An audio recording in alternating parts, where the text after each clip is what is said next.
You guys know what this is by chance? It's a Polish officer's cap. I have it because I admire the Poles so much, and also because the Russians murdered 22,000 Polish officers in 1940 when they were in their captivity, when the Russians were allied with Hitler. I think they're some of the bravest people in the world. But that's not what we're here for tonight. I wanted to talk to you about Iran and tell you that as far as I am concerned personally, it's like a dream come true for me because I was 15 years old when the Shah's regime fell. And I had one of my first summer jobs down in Tulsa. And there were radical young college students from Iran working in the kitchen. There was a chemical engineer who had come here with a scholarship from the Shah, waiting tables, and there was a beautiful Iranian woman working the front desk who was also going to college here. So I was caught in the middle of all this. The people in the kitchen, the college students, showed me all these CIA documents about how the CIA was murdering people in Iran and things like that. And the waiter was telling me not to listen to him and it would be best if I stayed away from him. And I had a crush on the girl at the front desk, so I kind of took care of that. I don't know if any of you guys remember or not, but Iran's past president, Mahmoud Ahmadinejad, came to the United States and spoke here. Was it Harvard or Yale? And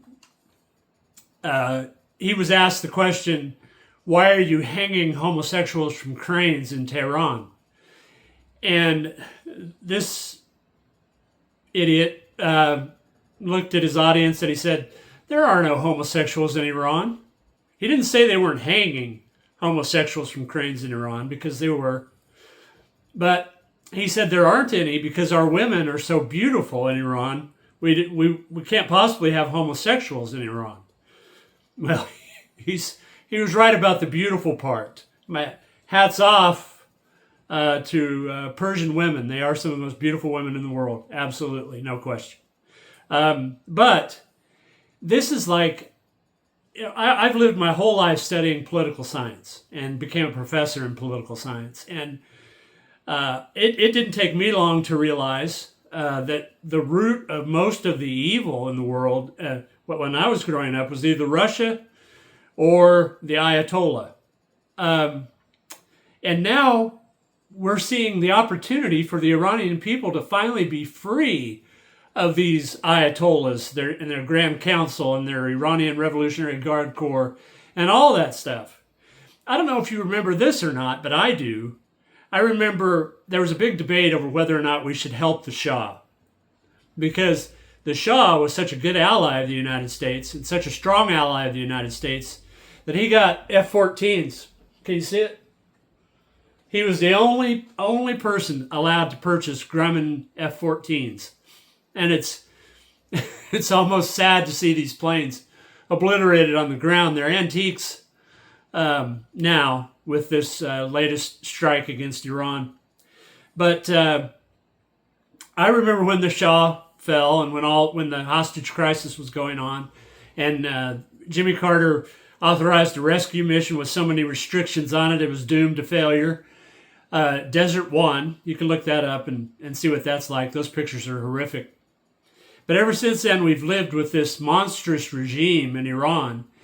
And I can remember, I was listening to Jeane Kirkpatrick. Anybody remember Jeane Kirkpatrick? She was U.S. Ambassador to the United Nations and probably one of my heroes, a favorite people in American politics. But she had what was called the Kirkpatrick Doctrine. And the Kirkpatrick Doctrine held that it would be better to help the Shah than it would be to see what might replace him. And boy, was she right. Because when Iran was invaded by Iraq, the Iranian regime marched children through minefields to clear the minefields. The children would parade through downtown Tehran, and these were kids that were 7, 8, 9 years old, boys and girls, and they had little plastic play keys around their necks, and they were called martyrs brigades. And in order to clear the minefields, in order for the Iranians to attack the Iraqis, they would just march the children out to the minefields. So that's what we got in place of the Shah. And that's what we've been living with for 47 years. And I can't talk because I'm not Iranian. I don't pine for my homeland.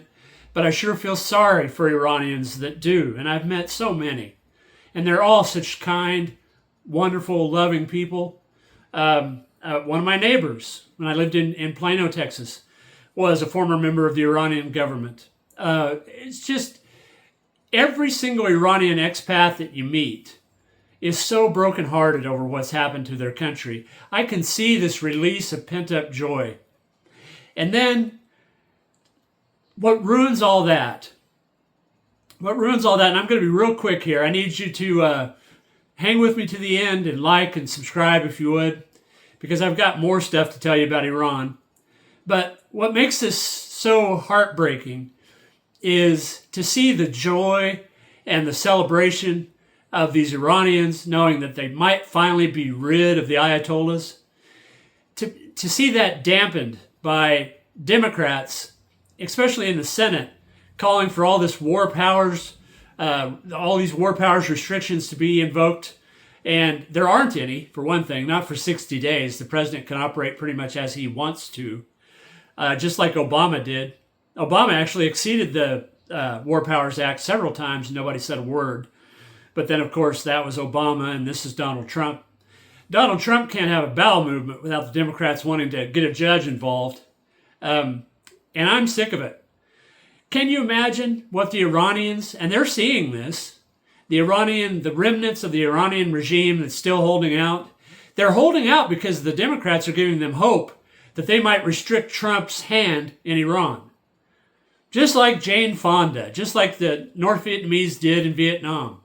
They're playing us, hoping the Americans will lose their will to prevail completely in Iran. Excuse me. They're right beside each other. And it's sad. And I would like to speak out to those Democrats now that are trying to undermine this effort to undo the Ayatollah's regime.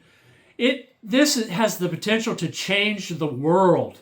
These people were funding terrorist organizations all over the world with their Quds brigades. George Bush used to call them the Quds brigades.